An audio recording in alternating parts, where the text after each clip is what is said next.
and put it in. I'm going to talk about my field research, which was a long time ago, and but remains sort of a good example of what happens when a different kind of social relations of production and reproduction enters into a community. And in this case, I worked in rural Sudan. The thing I don't know, that's not end show. No, wait. Sorry. Sorry, and you just take this one. Oh, okay. Yeah. Okay. I worked in rural Sudan, what is now Sudan proper, but it was Central Eastern Sudan. In this, I know I said I wouldn't walk away. This area on the Dinder River, where I looked at an agricultural development project that had been established in an area that had dry land cultivation, a subsistence economy based on the cultivation of sorghum for subsistence and sesame for what little cash needs people had. And the agricultural development project, which was funded,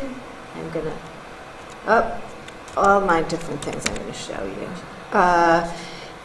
which was funded by Kuwait, Japan, and the U.S., was established. It was 85,000 acres, about 35,000 hectares, in the area, totally raising the ground from an area that was,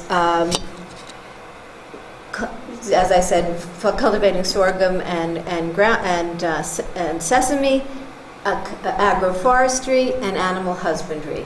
And it completely cleared the area in the vicinity of the village for 100% rotation of the cultivation of cotton and groundnuts, irrigated, produced for the world market, marketed through the state marketing authorities, price set by the government for the cotton and on the world market for the groundnuts, utterly transforming the political ecology of the area, the political economy of the area, and the sort of social relations of production and reproduction. And that's a map of the project. And this, not surprisingly, had all kinds of effects on the gendered relations of household labor, and also the age-related, the generational divisions of labor as well. Although it was called a development project, I question what the concept of development means given the consequences that this project had. For one, the cultivation regimes associated with cotton and groundnuts in this irrigated scheme had much higher labor demands than the cultivation of sorghum and sesame had.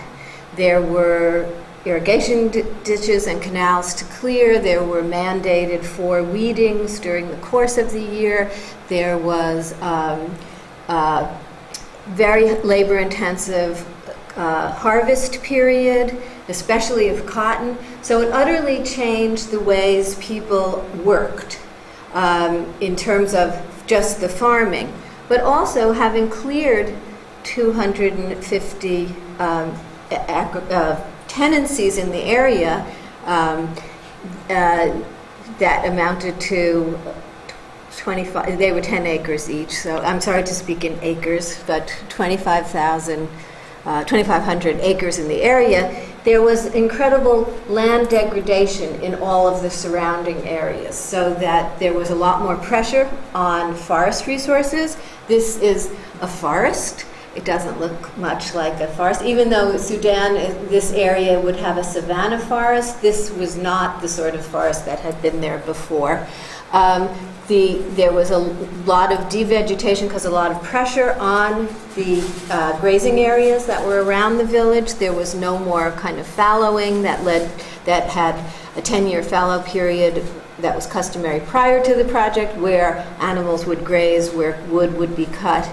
And the introduction of commodification and monetization of the economy was quite intense as a result of the project, but also associated with the sorts of political and economic relations that the project smuggled in with it. So that formerly free or commonly held land, the forest areas, were commodified. People started selling, and therefore some people bought wood. There was a lot more production of charcoal, which used areas, the forest areas around the village, more intensively, also for sale.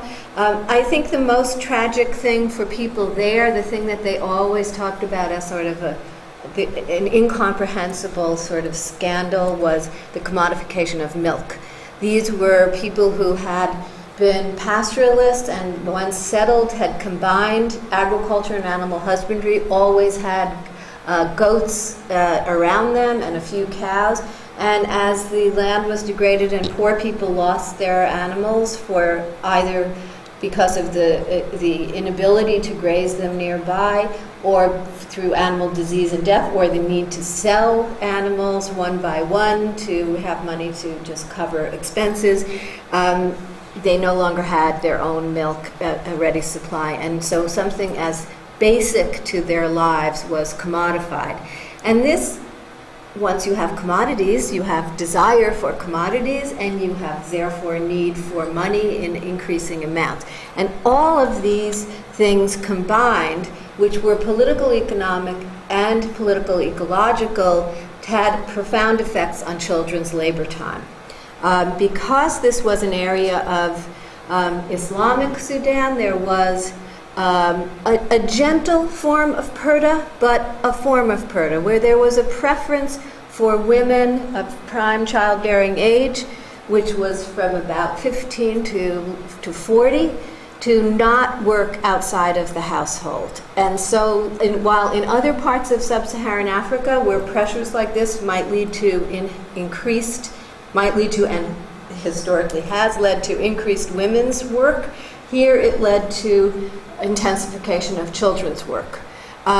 So that as a result of the project, paradoxically, or in great contradiction to what I would think of as development, was that children were less able to attend school than before. So that I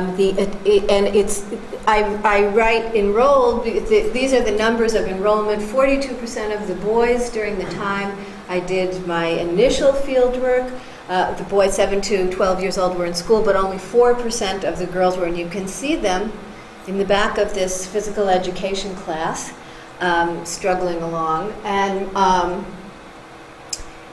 And enrolled is different than attendance, so that in the periods of peak labor demand, a lot of children then didn't attend school even when they were enrolled, and even in the course of the year of field work that I did,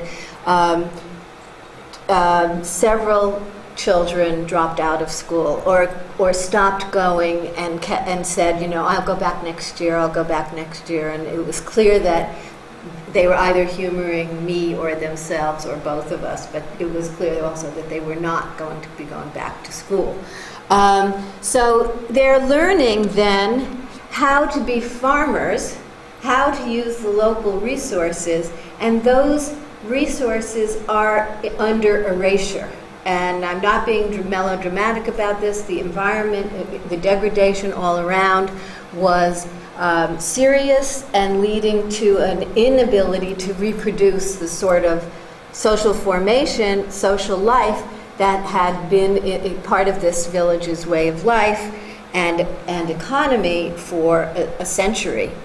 Now, one of the things that I think would be easy to change if agricultural development actually considered questions of development in time and space rather than project by project or donor by donor or favor by favor or all the different ways that development takes place.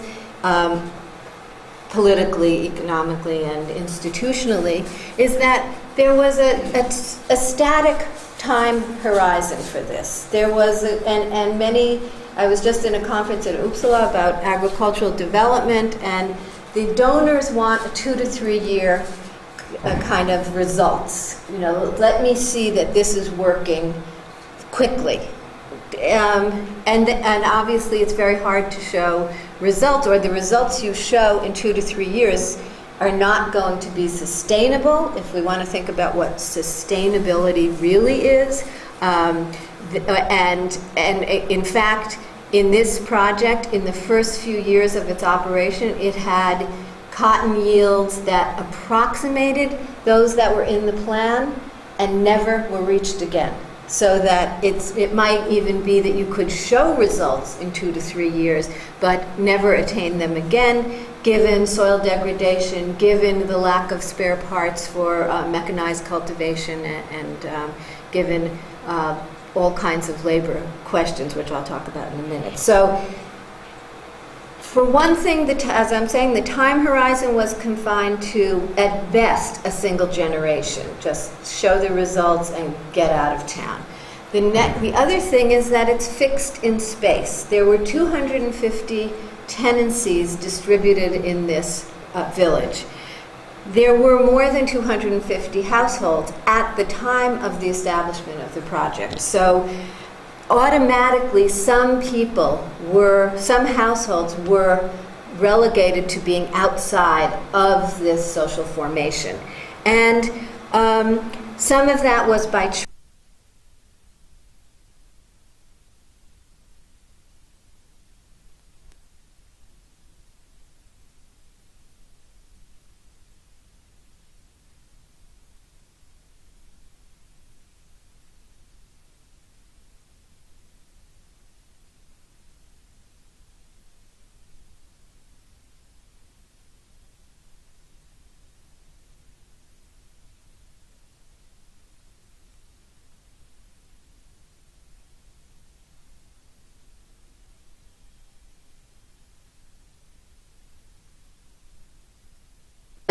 Very rarely are they produced. So but in this project, there was no discussion of a textile mill, an oil processing plant, anything that would absorb people who were displaced from a farming life. And in fact, when I spoke with the project management, I said, well, what's the plan for children coming of age in this project? And he said, no, they could go to the towns.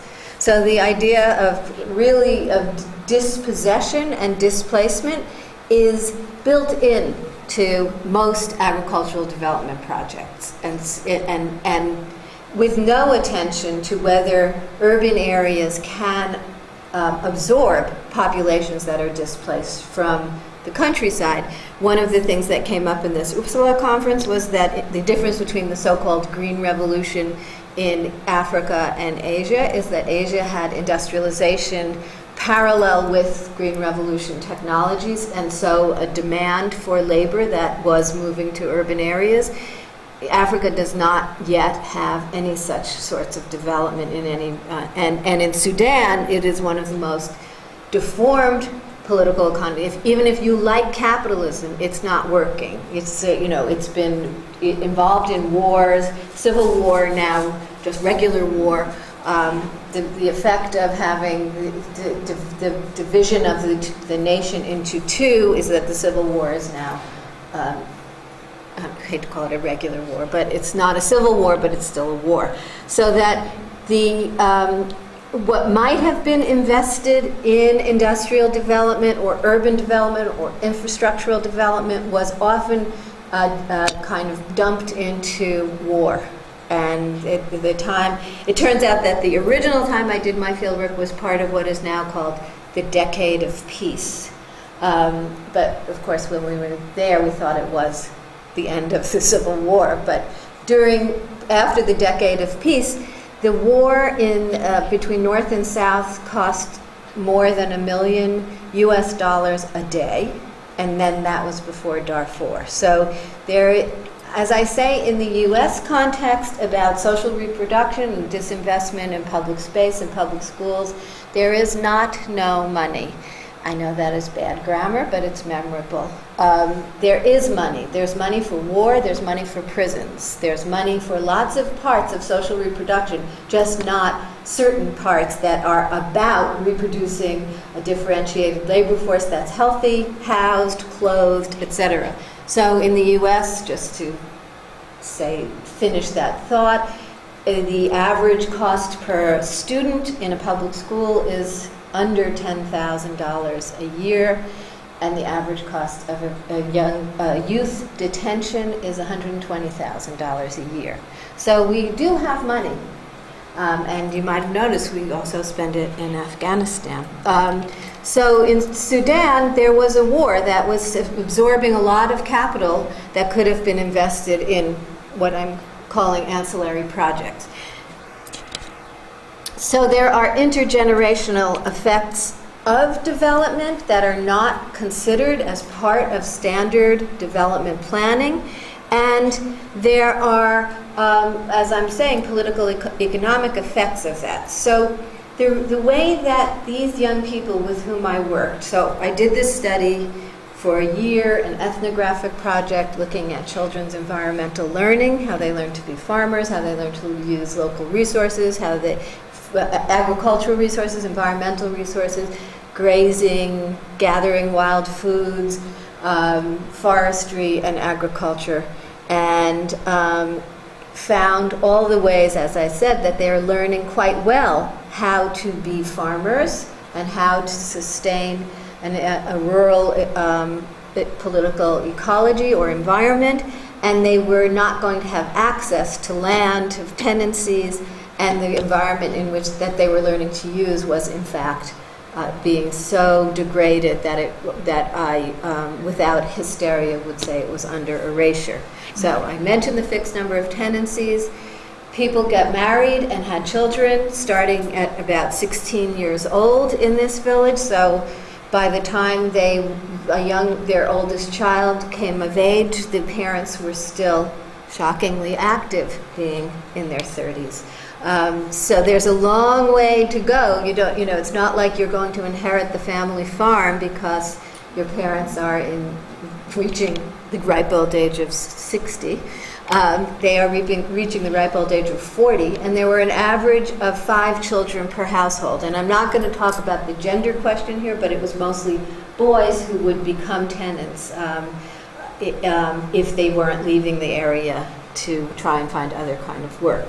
So, given that there are 250 tenancies, no plans to develop any more, and now no ability in the area to use, to clear land in the old way because of the pressure on that land. So it used to be that as you came of age, you would clear some land. The only constraint was distance from the village. Nobody walked more than an hour to reach their various plots of land where they cultivated the sorghum and that little bit of sesame or grazed their animals. Everything was able to be accommodated within a 5-kilometer radius of the village. I don't want to romanticize the good old past, the wonders of this peasant agricultural formation, but they were able to survive, reproduce, have a life that was workable for them. And there it is after the agricultural project. So this is a mere this picture is actually from 25 years after the project was established. The first picture, if you remember, that was me and a kid standing there, had about 8 trees. That was 10 years after the project. So, but this used to be a completely tree-covered ephemeral stream. So here's the first R. I talk about the 3 R's or the 4 R's, and I'm going to go through them because this is how I construct resilience in a framework that includes reworking and resistance. But what is resilience, resistance, and reworking, working against or in the face of? And right now I could call it restructured. In New York I call it revanchist.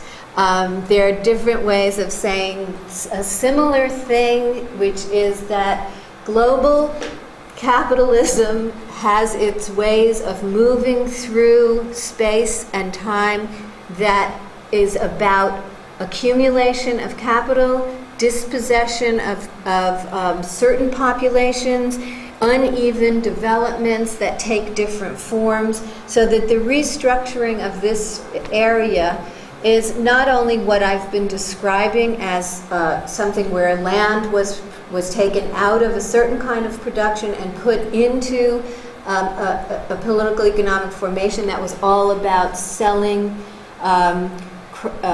cotton and groundnuts on a world market to get exchange for the nation of Sudan, for its expenditures, not very, and certainly interested in bringing a cash economy to farmers and an intent to transform their relationships so that they're incorporated into a national economy that is a cash and a capitalist economy. But it had its problematic effects, as I've been describing. But also the relationship, I'm not going to really talk about it specifically here, although we can touch on it, and I've already touched on it in saying about the New York-Sudan connection in terms of the not no money and the forms it takes in both places. But there's also a connection between the flows of capital, so that part of what was happening when this project was established in the 1970s in Sudan is there was a profound disinvestment in New York, for one, and in many urban areas of the global south, and that capital went someplace. And one of the places it went was to invest in places in the global south for a different kind of accumulation, a different kind of extraction of value. So there's a relationship, and I'm not saying the particular capital from New York went to this village in Sudan. I'm not that poetic or crazy. But there is a relationship between those capital flows and the ways that money is made by finance capital. And I think it's important to show those effects on the ground. There's a new book out edited by Geraldine Pratt and Victoria Rosner that's called The Global and the Intimate. Because if we don't understand these intimate effects in different places, you can just kind of read and write those books that are about financial flows or spaces of flows, and it all seems like problematic, but the feeling of the problem and the way it's experienced and the ways there are common grounds between a place like New York City and rural Sudan is, I think, what's important to bring out. So restructuring is a global phenomenon that had these particular effects in this village, and I think they're quite visible. I guess I'm into alliteration because I have my 4 R's, now I have my 4 D's. I joked in Uppsala, when I get to that I have 4 words that begin with every letter of the alphabet, I will retire. But I've only done 2 so far. Gonna have to find a happy one. But here are the consequences of development, a 5th D. I hope I've made clear the ways that it's about dispossession, devegetation or land degradation, and displacement. So there is no way, it seemed to me, to incorporate these young people coming of age into the local economy. Young people who were learning how to do work like their parents were not going to get a chance, it seemed to me, to do work like their parents. As I mentioned, school enrollment was already low, and it was not facilitated by the agricultural project. So at a time when literacy and numeracy might have helped young people, if the economy of Sudan could absorb them, they weren't even getting those skills as might help them. So here's, I know this wouldn't fit with the Resilience Center idea of resilience, because look at that picture. It's hardly resilient. But here is the first of the 3 R's that respond to that restructuring. I call it time-space expansion, If any of you have read The Condition of Postmodernity by David Harvey, or probably any number of his other works since the 1980s, he talks about time-space compression. He talks about the way communication improvements and the cheapening of all kinds of communication lead to time-space compression, where space is annihilated by time. So we all know how this works. We've all got our tablets and our iPhones and the first of these PowerPoints, not this one, but the one I used in Uppsala, was produced by my research assistant in New York, and back and forth and back and forth and back and forth by email over one frantic night and day, depending on who was where, and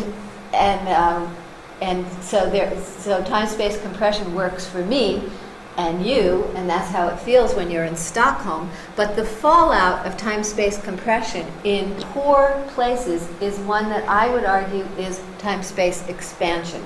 It takes longer to do everything. Commutes are longer.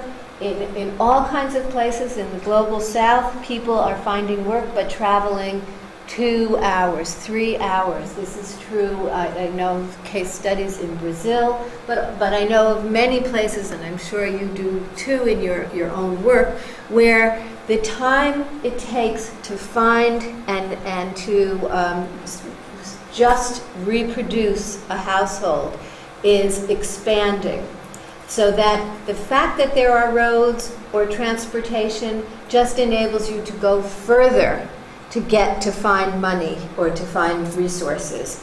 And so what I found, though, when I went back, and this is both a gift and a hazard of doing longitudinal work. I've worked in this village. I have not been back for many years. But over a 15-year time span, I went back 5 times.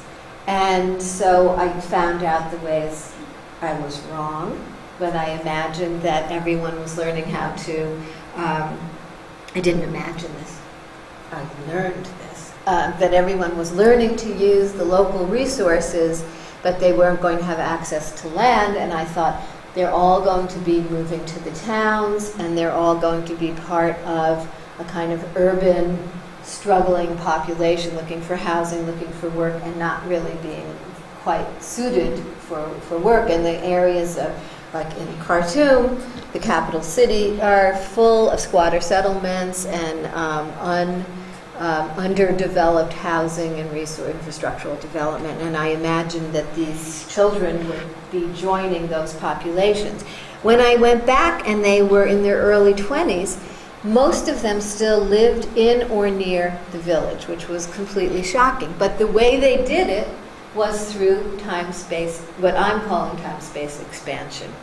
They still grazed animals, but they went 50 kilometers from the village. They worked in agriculture, in agricultural projects, and in subsistence, kind of dry land field cultivation, but 100 kilometers away. So they would seasonally migrate to work in other people's fields or to do their own sort of work in marginal fields. And they cut firewood and mostly produced charcoal 200 kilometers from the village. So I am not a quantitative person, but there's my favorite hideous number.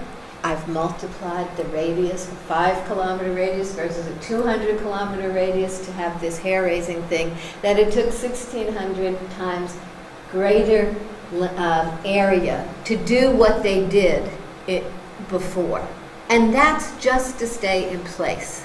So that's my idea of resilience. I'm not saying that's not an accomplishment. They lived, people tend to. They managed to use their knowledge in ways that worked for them to not be utterly displaced or dispossessed. And they often had urban migration as part of this, a seasonal job in a regional town or even in the capital city area. But this is untenable for a long period of time. Sudan may be vast, but they're not the only village expanding 200 kilometers away. And now, the area where they went to clear to cut wood is now across a national border. So that area was in the southern Sudan, and in fact was encouraged by the government as a political strategy, because it takes primary forest resources away from the south and gives it to the north, which is the centuries-old trend in Sudan is to take energy. That's part of what the war is about, is that the oil in Sudan is in the south. But to take that wood and bring it to the north. And there was taxes collected on it, so the government made money, but also got rural people of northern Sudan to clear forests of southern Sudan for patriotic reasons, because they also said, oh, the guerrillas are hiding in those woods. And I don't mean ape kind of guerrillas. So, that is a notion of resilience in which people manage, and I know this is sponsored by the Resilience Center, and I would be interested in knowing the connection of my sense of resilience to, I don't know if any of you are part of that center, but to that notion. But for me, it's about managing to use the resources at hand in order to survive and to make sense of the world using the kind of knowledge and skills and resources available to you. It allows you to survive. It is not something that's going to that I would call resistance. And I guess I should back up for 1 second and say the reason that I have parsed these things, resilience, reworking, and resistance, into these 3 categories is that for me, I will declare I am a Marxist feminist. I'm going to still say that 100 years after the fact. And I am a child of the 60s, and I wanted to find resistance. I chose to work, and so you could tar me as I wasn't an objective observer. I chose to work in a place that had capitalist development because I hoped and thought that around questions of children's learning and knowledge formation and a kind of community of practice, I would find resistance to these imposed changes. And what I found was not the kind of resistance I thought I might find. And I also was working in an academic and political context in which resistance was what we all who were critical of this system wanted to find, and people started finding it in too many places. So that I started to get frustrated with the idea that watching television your own way was resistance, because I thought, okay, that's kind of an autonomous thought capacity, but I still see that accumulation and dispossession and exploitation are galloping apace. Maybe that's not the resistance we're looking for, or maybe that's not resistance. So I thought, what did I see when I was there? I didn't see people lying down and taking it. I saw actually an interest in being part of that capitalist development project. It wasn't like people didn't want to join in, didn't have desire for commodities, weren't exchanging and looking for ways to make money. They were. They were also experiencing growing inequality, often an inability to manage during bad years, and difficulties in surviving in an intergenerational way. So I think it was remarkable to see that people a generation later were still managing a rural life, and I think there's something to build upon there, but it allows them to kind of keep going in order to do something else. So the thing that I found that I thought was more conscious practice of change was what I called reworking. And I just want to say that these pumps that were established by an NGO, an Irish NGO actually, replaced the artesian wells in the village that only worked sometimes because they didn't have diesel, because spare parts were missing, because the well operator happened to have a wife in another town. This is just a hand pump, so it just relies on you showing up and pumping. As people, myself included, but the first person who looked at this is Adolfo Mascarenhas, a Tanzanian geographer, saw that it wasn't enough to build a school in a village if there wasn't a water supply, because girls particularly are fetching water many times a day, and if water is far away, it takes a long time to get it, many trips a day. So the fact that there were hand pumps in this village transformed one aspect of the labor of social reproduction in a profound way. At the same time, within this same generation, the people in this village had a different attitude to formal education, where they were skeptical about it at the time I originally did my research, where they talked well of it, especially to me. You have to, at a certain point, realize people also tell you what they think you want to hear. School is good. We want our children to go too bad they can't, but you look at what they do, and they're not necessarily sending their children to school because they can't, because they don't see its effects. But as they saw the displacement of this generation of children with whom I worked, they said, got to do something. So with self-help money, and an unbelievable amount of self-help money, all from the sale of sugar. So we won't even discuss the 93,000 pounds a person, something like that they sold in this period of time. But they built separate classrooms for girls to be educated, hired women teachers, so that girls' primary education increased in 1,000% in 15 years. When people say peasants are static populations or backward, it's complete ridiculous talk. And this was self-help, self-generated. This was not from the agricultural project. This was not from the state. This was from inside of this community. So what that means is 40% of the girls went to school, but the boys' enrollment increased. And so when I first was there, a different statistic, but 23% of the kids went to school. When I went back, 56% of them went to school, and it was much less gender imbalance than before. That building is a secondary school being built in the village, also with self-help funds. And so they were going to have a way for kids to not have to go to boarding school if they went to secondary school, but could go to school in the town, in the village, and therefore still be available to do household labor, but go to school. I think that, so I call this reworking because it's consciously using the sort of master's tools to transform the situation for oneself. People were saying, okay, farming's not going to be the future, let's try schooling. The fact that the Sudanese economy or the larger economy could not absorb them is another question. But they were retooling in a quite profound way to face a different kind of situation.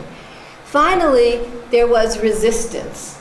And one form of resistance was that the tenant farmers organized and over several years lobbied to be allowed to cultivate sorghum in the irrigated fields to replace not the cotton, which the government would not give up on, but the groundnuts. So that sorghum was added to the cycle of cultivation, and so it was every other year they could cultivate 5 acres of sorghum, or every year they could cultivate 2.5 acres. So that in a time when, and the language of food security was not the language then, but they were working, their resistance was about food security, because during that time of the project, the price of sorghum went up at like 2,000% during some of the fluctuation. The worst of it was 2,000%. And not only did they have to buy it, but they weren't selling it. So they were quite angry about this. So finally, my last slide, he's obviously produced a camera to confront me out of mud and broken glass. I have these three words: resilience, reworking, and resistance. And I've taken sort of a phrase that I've read from the resilience science about anticipating, that people can anticipate the future and make decisions in order to accommodate it. I think, I don't know, it's hard to anticipate the future, but you exist in a social field in which all kinds of forms of relations, of production, uneven relations, exploitation, changes in your access to resources are coming at all times, both slowly and quickly. There's breaks in the patterns of social reproduction and production and those relations, and there's sort of everyday ongoing changes. But what I think is important in thinking about certainly resilience, but in trying to imagine resistance, is that it takes working within and against those relationships. It takes being conscious of who's extending those relationships and opposing them.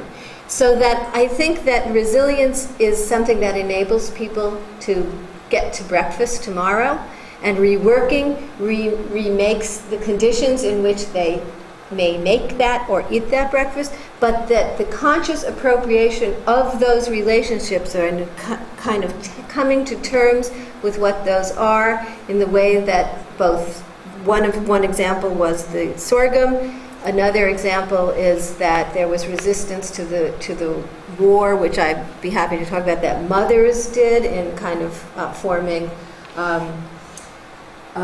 demonstrating even in a kind of truly hostile and repressive government so that their sons were not drafted. There are ways to say these are the conditions that are undermining our capacity to be resilient, and to confront them requires both that resilience but also the reworking and ultimately these practices of resistance. So that's not easy, but I think it's important to parse those and to think about their different forms in different places. And I won't continue anymore, but just as I make the connection between, in my case, the New York and Sudan cases in terms of these flows of capitalist relations of disinvestment, reinvestment, uneven development, and a kind of de-skilling of young people in both places so that the question of their future is unclear. The way to confront that in terms of a resistance that might have a bigger effect is to also make that connection across those localities. And I think we saw some of that in the past year, but it's going to take more work, let's just say that. So thank you.